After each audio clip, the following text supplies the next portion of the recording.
In this video, I'm going to show you a quick and easy way to combine multiple Excel files to one master file. And I'm going to show you in which cases it's not going to work. So let's see what I've got here. So I have this folder that's in my C drive, Excel data folder, combined data, and basic. That's the folder. And in here, I have 3 Excel files, file 1, file 2, file 3. If I go ahead and quickly open all of these so you can see what's in them. So basically, it's a file with some data in it. A couple of things to note here is that, see, all 3 files here have one tab called data, and it's the same name for all 3 tabs. And columns don't always match. So if you look here, the column names, this one is missing this column brand, for example. And there could be some other differences. We just have to make sure that the column names for the correct columns match. They don't have to exist for all of them. This method that I'm going to show you is going to work in this case. So if you set your files up this way, you make sure you have just one tab in each file and the tab name is exactly the same. This will work. If you have more complicated cases with multiple tabs in each file or different tab names in files, I'm going to do another video which is going to be more advanced, and I'm going to go over a lot of different examples to do that. But in this video, we're going to go with this basic way of structuring the files so it actually works. I'm going to go ahead and close these. And all we need is just all of these to be in a folder together like this and just a blank Excel workbook. So what I'm going to do, I'm going to go under this data tab. Under this data tab, there is this section get and transform data. If you don't have a section like this, then you're probably in earlier versions of Excel, like 2013, 2010, or so on. So in those cases, you can install an add-on Power Query to actually get this as well. It's not going to be get and transform. It's just going to be an extra Power Query tab here on top, but you still get the same functionality. So you can still do this. So for me, I'm going to go under get data from file and choose from folder option. This is going to load and this is going to show up. Now we have to browse and choose the folder where the files are. So I'm going to click browse. So here's my C drive. In here I have Excel data, combined data, and the folder is called basic. I'm going to hit OK. That's the path. I'm going to hit OK again. So it's going to show this. And if you look here, it basically shows those 3 files, but it also gets all this other stuff. And these are some hidden files that we don't want to combine or touch. So we need to exclude them from these results. What I'm going to do, I'm going to click transform data. It's going to load this. So here we have this thing called attributes. So I'm going to click on this expand icon. I'm going to unselect all of this. And I'm going to select kind and hidden. I'm going to hit OK. So that's going to add these 2 columns. Now I want to make sure I only have Excel files. So that's why I have this kind column. I'm going to click on this, uncheck all of this stuff, and just click Excel file. Now, if you open this and you only have just Excel file and you don't have this extra options, then it's not going to let you actually do this the correct way. So your plan B, if you don't have multiple options, is this. You're going to have to go under this text filters and choose equals. And here, type Excel file. Hit OK. That's going to get us here. So the next part is the attributes hidden. So see, we have these files that we couldn't see when we look in our folder here because those are hidden files. So we don't want those. So the ones that are true for hidden, we want to remove those. So again, I'm going to click here and uncheck the true option.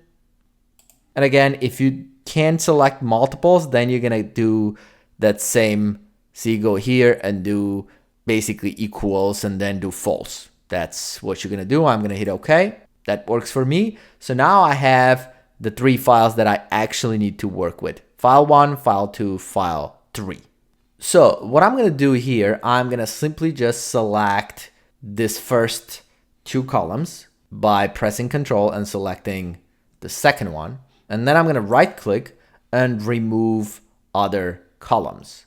So I just want to keep those 2. See, this one is content. This one is the name of the file.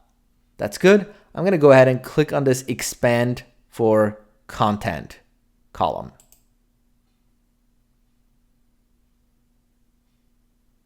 So that's going to load this, and this is that tab data. I'm going to click on that and hit OK. And just like that, see, I have all of that data combined. Now, if you wanted to load this back to Excel, at this point you do close and load, and that will load it back to Excel, which is what I'm going to do. Give it a second, I guess. There it is. So now see, this is all of that combined together from those 3 files. So once in a while when you do this, you also want to have a column that shows you which file this data is coming from instead of just having this combined data. So to get that, you can right click on this one that we just made and click edit. And here, see, these are the list of things it did. So I'm going to go here and see this expand table. That's one of the steps. And then there's the step remove other columns. So I'm going to go here and get rid of the step. This is not this first one. See, this first one is the one that I did, remove other columns. This is the one that it made, the second one. So I'm going to remove that second one. I'm going to click on that. It says, are you sure? I'm going to say it. So now if you look here, we have, see, the name of the file and the rest of the columns as well. So I don't need this anymore. Now I'm going to click on this, right click on remove. I'm going to say, yeah, insert the step. So now we have this extra column of the file name. I'm going to go back and load this back, close and load. And now we have our data combined. So we can see which file that's coming from and all of this information combined from those 3 different files. Now the cool thing about this is that if you go to your files and make some adjustments to them, so let's say I go to this file 1 and I'm going to open it and I'm going to scroll this down so we can see the background. See this first one that gets us this Perineal Adidas, that one. I'm going to go here and change that up. So instead of Adidas, let's change it to New Balance. I'm going to save this. If I close it, I go back here. I have to refresh this. So I'm going to click this refresh and see that applies. It's still connected to it. It will also work if we add more records. So if I go back, open that file 1, see we have the last record for file 1 is this Tony Robertson thing. So I'm going to go here and add another line. And I'll just change the date for this one, keep everything else the same. Save this and close it. Go back and reload. Now we shouldn't have 2019 here yet, but if I refresh this, see, now we have both of those, including 2019. So we can easily go back and add records to our existing files. And this is going to go reload. And finally, if we just add another file, so I'm just going to copy one of these files. This is a new file. I'm going to open it. Let me change something here. So I'm going to change this sales rep for the first one. I'm going to call him Superman. Save this thing. Close it. Now I have this extra file. Maybe I'll rename this too. Call it extra file. That's another Excel file in our folder. I can go back here and reload.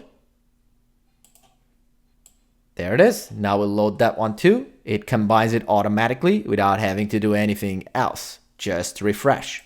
And if we were to add some different type of files to this, so let me just go here from here and try to copy some of this stuff, which is some PDFs and that type of files, to this folder. Close this. I go back and refresh this. That's not going to affect it because remember one of the steps we did to filter to just Excel files. So one thing I want to mention, if you go here and X out of this and you need to get it back, what you're going to have to do, you're going to have to click on this table. You can go here under Data tab. And under Data tab, you will have this thing that says Queries and Connections. Click on that, that will show up again. All right, so if you need more advanced versions of this, I will have another video coming. But for this one, this should do it. Thanks for watching. Please subscribe, and I'll see you in the next video.